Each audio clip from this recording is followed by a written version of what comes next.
The United States had imposed sanctions against various Russian companies that were tied to someone by the name of Oleg Deripaska. He is a Russian oligarch who was very much involved in some of the shadiness that occurred during the 2016 general election.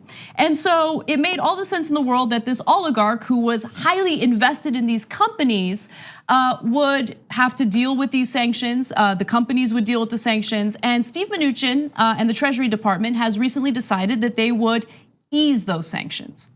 So as a result, Democrats in Congress decided to get involved and ask some questions, which makes a lot of sense. 7 Democratic House chairmen requested that Treasury Secretary Steven Mnuchin brief lawmakers about the decision to terminate sanctions against the 3 companies tied to Oleg Deripaska, a billionaire aluminum magnate with close ties to Russian President Vladimir Putin. And so I'm gonna give you the exact argument from Mnuchin in just a second, but Deripaska claims like, hey, I no longer have invested heavily in these companies. I've kind of like taken my investment money out. And so as a result, like let's ease off the sanctions. Like that's really the heart of the argument that we're hearing from the Treasury Department right now. But we'll get to the exact quote in just a second. Brett, jump in. It's just allegedly what happened was this was just kind of announced right before all of the Congress went down, went away for the break, and then also had a giant government shutdown. This was one of those things, and that's what gets me the most. Like it's hard really to sift through the specifics of like how vested in whatever it is, Russell and N+ is Oleg Deripaska, and what kind of Russian oligarch is he? How entrenched is he really with Vladimir Putin? But for me, it's just like, it seems so sketchy that Mnuchin would just be like, okay, here you go, we're easing sanctions, have a good break. Right, and also in the middle of this special counsel investigation, in the middle of all this drama and controversy, I mean, news just broke about Paul Manafort's poorly redacted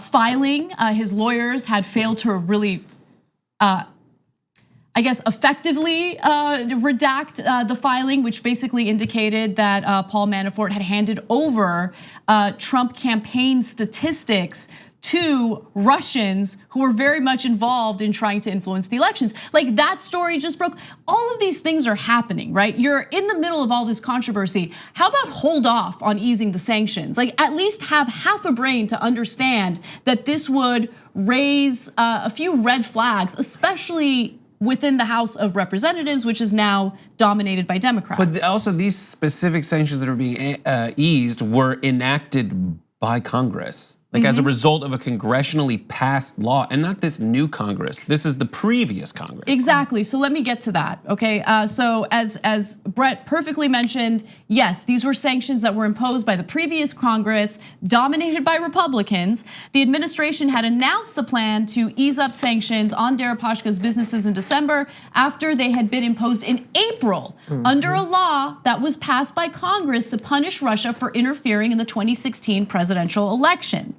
So again, as a result of easing these sanctions, the House Democrats, the chairman of these various committees within the House of Representatives, sent out a letter to the Treasury Secretary, and it said the following: we request that you be available for a meeting with all interested members in an appropriate setting to allow for a full discussion of all aspects of the agreement, the sanctions termination, and the impact these decisions would have on the US effort to end Russia's malign activities aimed at our country. So at that point, Treasury Secretary Steve Mnuchin responded saying that the Treasury sanctioned these companies because of their ownership and control by sanctioned Russian oligarch Oleg Deripaska, not for the conduct of these companies themselves. So he's saying in essence, the real issue here is Oleg Deripaska. He has stepped away from these companies. He has divested from these companies. And so as a result, there's really no point in sanctioning these companies further.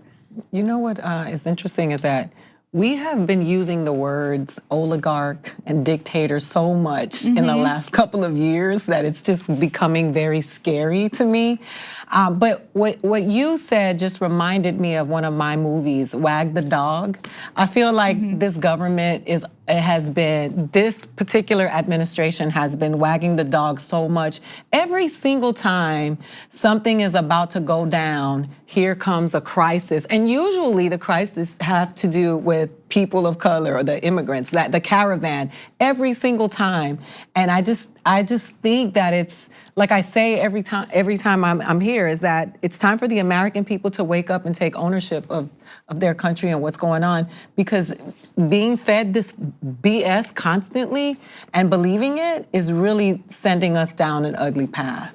And it's also like, what kind of a magnate is he? He is a aluminum magnate. And what about our companies here? That's the thing that just the internal logic doesn't make sense. You're helping out this guy and his energy companies and his aluminum companies, and if this was done by anyone else, the response would be like, what about the American companies? Yeah. Why are you screwing us over? What are you gonna give the steel? Like, what does he have, a steel company? You're building a steel wall. Is it going to be made of Russian steel? Why are we being so nice to this guy? Russia, we have enough oligarchs in America. We don't need the oligarchs of Russia to get all the benefits when all we're doing is sticking it to our own country's companies. And that's their biggest argument. America first. America first. We can't go around helping other people because we got to help our own first. It's very, very obvious, Yeah, I mean, America first, unless Russia wants something, and then Russia first. But also, just to juxtapose what's happening with the easing of these sanctions to other sanctions. Look, the Obama administration agreed to lift sanctions on Iran based on the nuclear deal, right? So the nuclear deal made sure that Iran no longer developed nuclear weapons, wasn't working on, that program. There was a timeline involved, there were checks involved. And by the way, those checks were not just done by the United States, but by other countries. And Iran was following the rules based on those negotiations, based on that agreement. And Trump comes in and he's like, no, not good enough. We're gonna impose those sanctions again.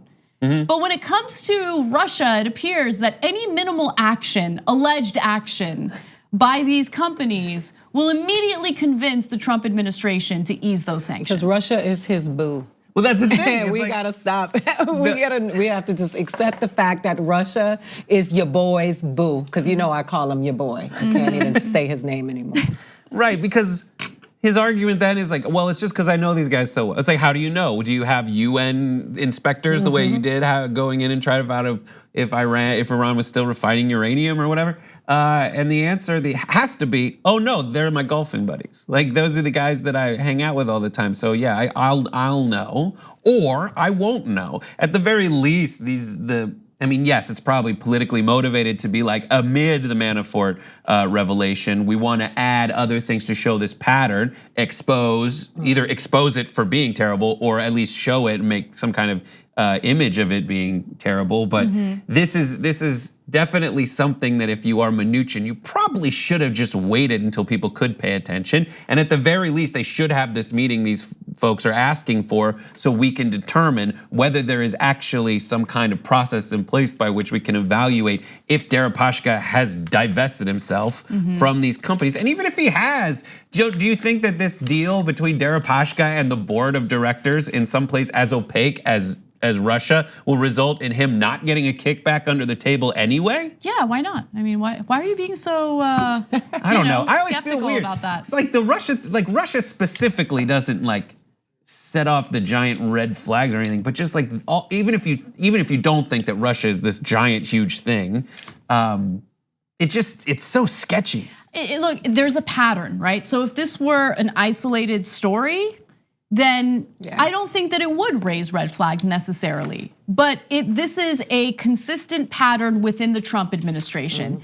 The hesitation in imposing sanctions in the first place, the awkward, joint address with Trump and Vladimir Putin, where Trump is unbelievably complimentary to Vladimir Putin, to the detriment of the United States. I mean, it was incredible. And so this pattern continues, and people can continue to have their head in the sand over this issue, but this certainly does raise a red flag. And I think that Democrats in the House of Representatives have every right to understand and know what, the influencing factors were behind this decision. Absolutely. Yeah. Even though they already know what those are. Thanks for watching this free clip of the Young Turks. Don't forget to become a TYT member today. For more exclusive content, join now at tyt.com/join.